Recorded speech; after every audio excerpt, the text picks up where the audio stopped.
and welcome again to Bible Study by the Pond. We are in Genesis chapter 23. Sarah lived to be 127 years old. She died at Kiriath Arba, that is, Hebron, in the land of Canaan, and Abraham went to mourn for Sarah and to weep over her.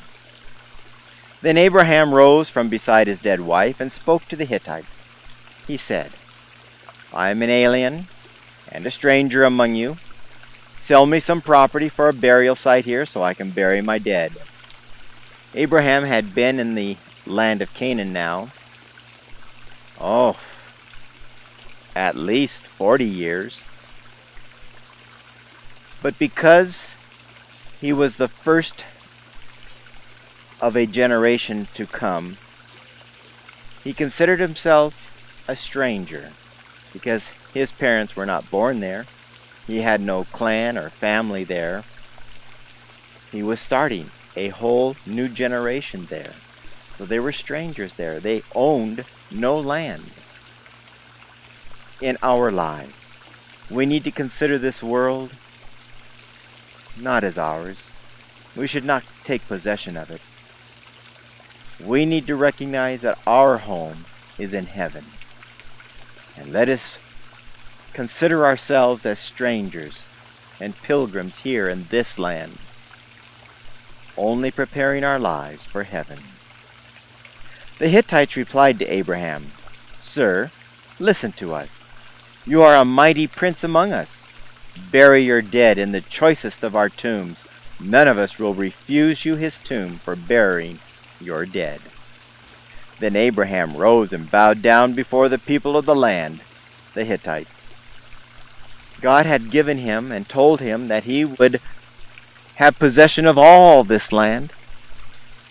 He was considered a mighty prince, and yet, look how humble he was in our lives.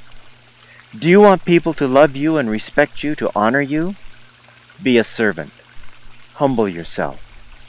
Bow before them in your heart, and find that they will love you. We all love servants. Be a servant and be loved.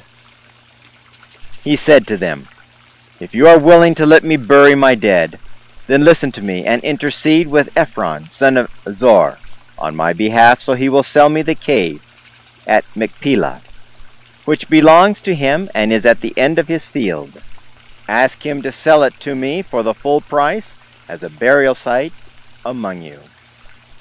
Ephron the Hittite was sitting among the people, and his reply to Abraham in the hearing of all the Hittites who had come to the gate of his city. No, my lord, he said, listen to me. I give you the field. I give you the cave that is in it. I give it to you in the presence of my people. Bury your dead. What kindnesses. What generosity.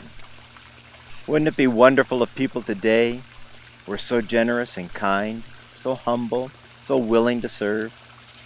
Again, Abraham bowed down before the people of the land, and he said to Ephron in their hearing, Listen to me, if you will. I will pay the price of the field. Accept it from me, so I can bury my dead there. Ephron answered Abraham, Listen to me, my lord. The land is worth 400 shekels of silver. But what is that between me and you? Bury your dead. Abraham agreed to Ephron's terms and weighed out for him the price he had named in the hearing of the Hittites, 400 shekels of silver, according to the weight current among the merchants.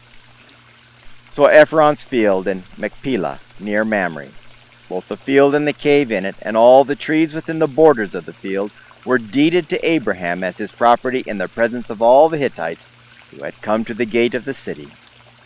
Afterward, Abraham buried his wife Sarah in the cave in the field of Machpelah near Mamre, which is at Hebron in the land of Canaan. So the field and the cave in it were deeded to Abraham by the Hittites as a burial site. Thank you for joining us again for Bible Study by the Pond. Let us be obedient. Let us be courteous and kind to all around us. Then we will find that kindness will return unto us, as we do to others. so it will be returned to us. God bless you.